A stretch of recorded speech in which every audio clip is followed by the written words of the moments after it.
DZXL. Sa inyo na ang mga nagliliyab, nagbabag at nag-aalab na mga kaganapan sa kasulok-sulukan ng Kalakang Maynila sa loob ng ating bansa at saan mang dako ng mundo.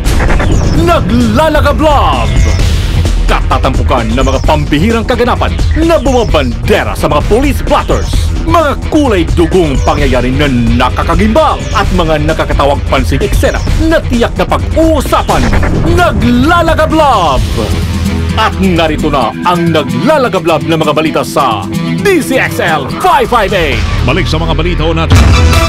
Sa Maynila, pinagbabaril hanggang masigurong patay na yung isang barangay kapitan ng riding in tandem na naman sa San Juan Luna Street sa Tondo. Nakilala ang chairman ng barangay na si Saturnino Imperial, 64 na taong gulang ng Barangay 101 Zone 8 District 1. Sa investigasyon, papunta na sana si Imperial sa kanyang electronic shop sa kabilang kalsada, ngunit pagbabaho nito sa kanyang Mitsubishi Lancer, bigla na lamang sumulpot yung suspect, tsaka siya pinagbabaril. Pagbulagtaho ni Imperial, lumapit pa yung suspect. Binaril pa ho yung biktima para siguradong patay na patay. Nabatid na nag-aabang ho ang isa pang kasama nito sakay ng isang motorsiklo. Agad na tumakas. Naisugod pa sa Chinese General Hospital si Imperial, ngunit naideklara itong dead on arrival dahil sa mga tama ng baril sa iba't ibang parte ng katawan. Na-recover naman sa pinangyarihan ng krimen ang siyam na basyo ng kalibre 45 habang inaalam pa ng otoridad ang motibo naman ng naturang pamamaril. Sa Pasay, inaresto po mga kasama ng Aviation Security Group yung dalawang Hong Kong nationals matapos hindi pa buksan yung bagahe nila sa Ninoy Aquino National Airport, International Airport. Ayaw. Ayon sa otoridad, galing Iloilo ang dalawang babae sina Kim Lee Hip at Yu Ye Hin at pabalik na sana ng Hong Kong na sitahin sila ng mga security guards. Ngunit pinigilan po ng dalawa mga otoridad na buksan ang kanilang bagahe dahilan para ama ito ay dalhin na sa estasyon ng pulis. Nabatid na naglalaman na malalaking alimango ang bagahe po ng mga turista. Nahirapan naman ngayon ang otoridad ng pulisya dahil hirap ang dalawang umintindi ng Ingles. Yung pala, naintindihan, open. Pinaghanap po ngayon isang babae matapos pagnakawan naman ng isang Japanese national sa loob mismo ng kanyang kwarto sa Resorts World Manila o hotel. Sa kwento ng Japanese na si Onosawa Yohe na malagi sila ng suspect na si Annalyn Ramirez sa ilang oras. Nang siya ay magising, ay napansin na lamang ho niya na wala na yung babae. Nawawala rin ho yung kanyang Rolex na relo. Nako! Na nakakalaga ng 700,000 piso at 100,000 pisong cash. Pulis naman ang sakay ng motorsiklo nahagip ng truck. Ma-report si Silvestre Labay. Silvestre, radyo mo!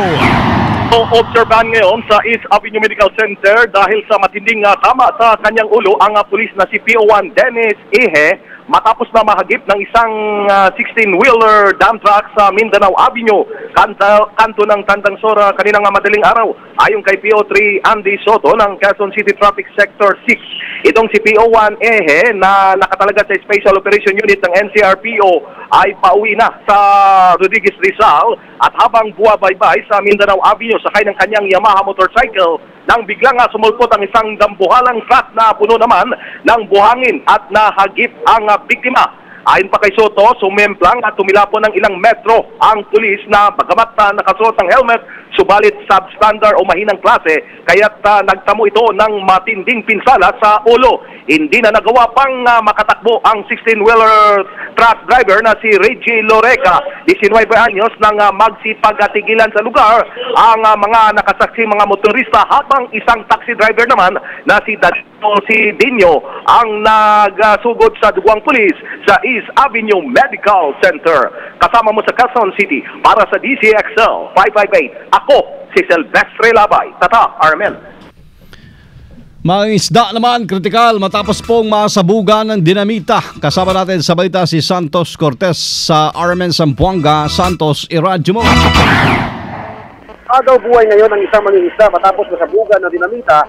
Apang mangingisda ito sa kasama ang kanyang pinsan sa karagatang sakop ng Barangay Sanggali dito sa lungsod ng Zamboanga. Nakilala ang biktima na si Sunny Boy Pailodin at 24 na taong gulang at nakatira sa nabanggit na barangay. Ayon sa otoridad, Habang sinisisi ni Sunny Boy ang kanilang nahuling isda, hindi ito namalayan ng kanyang pinsan kung saan inihagis ng huli ang dinamita doon mismo sa lugar ng pinaglalanguyan ni Sunny Boy. Dahil sa tindi ng pagsabog, halos patanggal ang tenga ni Sunny Boy at nagdamo ito ng maraming sugat sa katawan. Kasalukuyan nakakumpanya ngayon sa ICU ng Zamboanga City Medical Center ang biktima. Samantala, binalaan naman ng Regional Director ng PNP dito sa Region 9, Chief Superintendent Napoleon Estillas, ang mga mangingisda na huwag gumamit ng pampasabog gaya ng dinamita upang makaiwas sa disgrasya. Maliban dito, maaari pa manong makasuhan ang mangingisdang mahulihan ng ganitong pampasabog. Kasama mo sa RMN Zamboanga, Santos Cortez, Tatak RMN. DZXL Ulat Palaro. Sisimulan ngayong araw ang formal na laban sa One World Windsurfing Championship sa Boracay Regency Beach Resort na magtatapos sa Disyembre 15. Lalak po dyan International Windsurfing Champion na si Mrs. Nanette Graf, 2012 London Olympic Champion, at gold medalist na si Marina Alaba ng Spain. Kasama rin ang pambata ng Great Britain na si 2008 Beijing Olympics bronze medalist Bryony Shaw at 2012 RS World Champion sa Youth Division na si Adam Sosnowski at maraming iba pa. DZXL Showbiz Balita. Eto na siya! May kartero pang kasama, Mr. Bago. Postman. Morning sa lahat ng mga kartero. Ito na ho, yung paborito nyo. Si Loli. Hello, Loli. Morning. Kamusta kayo? Ang bagong ligo. Ang pakiramdam. Naglagay na ba ho kayo ng pulbos? Para amoy baby. Hello. I'm Loli. Lollipop. Hoy, alam niyo ba? Pressure daw ngayon. Yung pambato. Pambato sana, pambato. Pambato lang. Pambato dapat kasi binabato rin naman natin Oo, binabato sa kung saan-saan. Pambato ng Philippines sa Miss Universe pageant si Lollipop. Ay. Sana. Si Janine Marie Tugunon. Si Janine Marie Tugunon. Ito ay matapos na siya naman ang inaantabayanan, siya naman ang binabantayan ngayon. Kung ibabandera niya ba, maibabangon niya ba ang banderang natumba ng ating bansa. Tinumba ni Banderang natumba? Hindi Ba't pa si Pacquiao yan? Oo. Yun na nga. Di ba kailangan ibangon? Tama. Siguro, ibangon ni Janine. Pwede. Para fair. Sa pagsabak naman yan sa beauty contest, beauty pageant. Wag lang siyang makipagkamayan sa mga talunan gaya ng ginawa ni Manny Pacquiao. Bago ang laban, nakipagkamayan siya dun kay US presidential na talo candidate na si Mitt Romney. Ang galing mo talaga, Loli. Kaya tuloy, natalo. Silip mo pa yun, Oo. Hindi na nga pinaalam lang marami. Doon, lumabas yung balita Marami ang nag-post at nag-tweet sa mga networking sites ng dasal. Ano ba yun to? Dasal at mensahe. Bandami naman dasal, rosaryo, kalbaryo, estatwa, kung ano-ano. Para kay Janine. Naggalingan daw niya yung pagiging Miss Universe candidate. Para masungkit ho ang corona at makabawi ang bansa. Go Janine, go girl, go girl. Kaya mo yan. Huwag ka lang madapa. Pagdapa, bangon ulit para bangon pa rin. Ngayong araw ho ang rehearsal ng meron hong kwan yun 89 candidates for Miss Universe para sa nalalapit itong Grand Coronation Night sa December 20 sa Planet. Ba't nagbago music ko? Hindi na pindot to assistant mo, Loli. Naging para nasa bar na kayo ngayon. Oo, para kaming... ito na lang. Ikaw kay Janine, girl. Ikaw nga, Becky. Huwag ka palataan. Para sa'yo to, sa Planet Hollywood Resort and Casino sa Las Vegas din, Bongga, Nevada. Mangyayari yan. Good luck, Good luck, Janine Marie. Ikaw ang tugon sa iyong apelidong tugunon. Thank you. Madali ho kami. I'm Loli. Goodbye. Hindi gas. Maya kong Diyos pa, Lolyo. Hindi umatras. Talagang Medyo madulas. nagpapaalam. Ito ang balitang panghimag. O, kaya mo yan, ha? Janine Tugunon. Go lang, go. Ikaw ang tugon sa amin dasal. Yan, tama. Okay, Tugunon. Ito na, tugon naman sa mga mahilig sa himaga. Sa London, nangyari ho to. Marami ho sa atin ang hilig ho ay kumain, di ba? Lalo na ngayon papalapit na ho yung Pasko. Ngunit, marami rin ang hindi makakakain dahil limitado pera. Nakakita na ba kayo ng Christmas dinner na nagkakalaga ng 31,000 pounds o mahigit 2 milyong piso para sa isang tao lamang? Hindi ko pa nakita. Grabe. Isang tao, 2 million pesos. Sa inyo na yun. Kwento ni Chef Ben Spalding, espesyal ang ingrediente na ginamit ho ng kanyang mamahaling menu dahil mabenta yon, yung turkey o yung pabo na karimang inihanda ho ng mga British tuwing may okasyon at ang Wagyu beef fillet na nakabalot ho sa gintong dahon. Grabe naman, gintong dahon. Nakakatakam naman ng dessert na inihanda naman ng chef na yan dahil sa Japan lamang ito nakikita. Ang kopi luwak o mas kilala sa tawag na brewed civet coffee at dunsekyo densuke watermelon. Mismong si Chef Spalding ay hirap-hirap po sa pagsabi ng mga pangalan na yan. Pumupunta ho sa bahay nang gusto magkaroon ng expensive dinner. Dagdag pa niya, 80% ng perang kanyang kikita ay idodonate niya sa cancer research at hospitality action. Jesus! Ek mo. DZXL Ulat Trapiko. Hey, ito na ho! Ito na. Pinaabangan to na marami pang apo. At Maligayang Pasko, Lolo Bo. Lolo Bo. Lolo Kal, andyan ka na, Lolo Kal. Ay magaligayang Pasko sa iyo, kasabang body, kasabang weng at kasi Atubo. Oh, salamat talo. Lolo, yung Pasko, pamasko ko ha. Yung pustiso, isa lang. Natanggal na naman eh. Itong Lolo Kalbo, Kalmo, Apobo, mapagbigay tayo. Magagaiaraga ng tulong. Kaya, dito na naman tayo. Saan ka na? Ituro mo nga, Lo, saan? Kasamang weng. Bakit? Na talaga. Ano nangyari? Parang tinadyakan mo si Lolo kagad.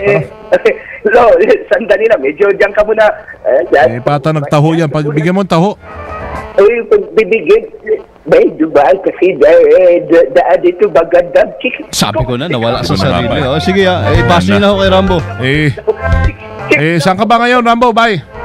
Dick, bye. Kasama nga, Weng. Kasama ko si Lolo Cal dito sa kabahan ng EDSA Kamuning, kung saan ay mabagal yung daloy ng trapiko kasama ng Weng at Badi mula sa EDSA Kamuning patungo naman sa bahagi ng Makati. Usad Pagong ang daloy ng trapiko. Nagkaroon naman ng bahagyang umuusad pagkalampas sa POA hanggang sa Guadalupe. Pero sa kabilang linya, ito yung patungo naman sa monumento, ay bahagyang umuusad ang mga sasakyan at muling babagal pagdating sa Mega Q-Mart dahil yung mga sasakyan sa naturang lugar, lalo na yung pampaserong bus, ay nakahambalang sa naturang lugar. At ang motto for today, gusto mo si Lolo Cal? Baka meron siyang himomoto. Daming wisdom yan. Oo. Yes. Lolo Cal? Tamang Weng, Badi, Apo. at Apobo. Lolo. Si Lolo Cal, laging may muto to. May muta, May muta. Muto. Kahit na matanda na tayo, pero malakas pa rin tayo, may moto. Ay, ganun ho ba? Ang moto ko kasamang Weng, Badi at Apobo. Ito yung moto ko. Makinig kayo lahat. Sige po, sige. It only takes one smile to hide a million of tears. Wow. Ayos Mataling haga ka, Lolo Cal, ha? Yes ba? Sa Tagalog, Lolo Cal. Sa Tagalogin ko na ha. Oh, Tagalog. Apo bo. Lolo. Sa inyo, kasamang Bati at Weng. Apo. Isang ngiti mo lang, mapapawi na ang milyong luha.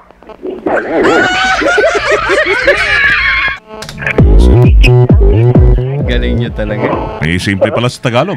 In English mo pa. Kanta lang talaga. Ay, naka. Sige, Lolo Cal, ingat ka ha. Ay, salamat naman. Ganon din siya ito, Rambo. Salamat. Salamat, Lo. Salamat. At kasamang Buddy, salamat din. At Weng, no? At Lolo, love you, Lolo. Apo bo, diyan ka lang. Mamaya pupunta ako diyan. Apo bo, may sige. regalo ko sa iyo. Salamat Text daw muna darating kayo. na pustiso ko, Lo. Salamat, Lo, ha. Yung iningi mo sa aking kalsonsilyo, sa New Year na lang.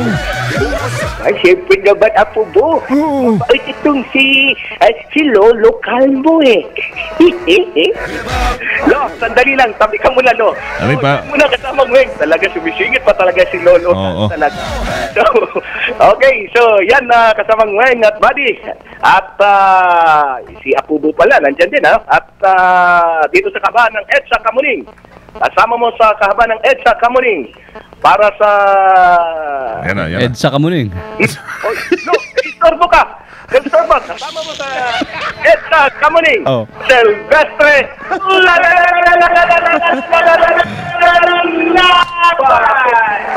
Armin. Tama ta, Lolo Cal at Rambo.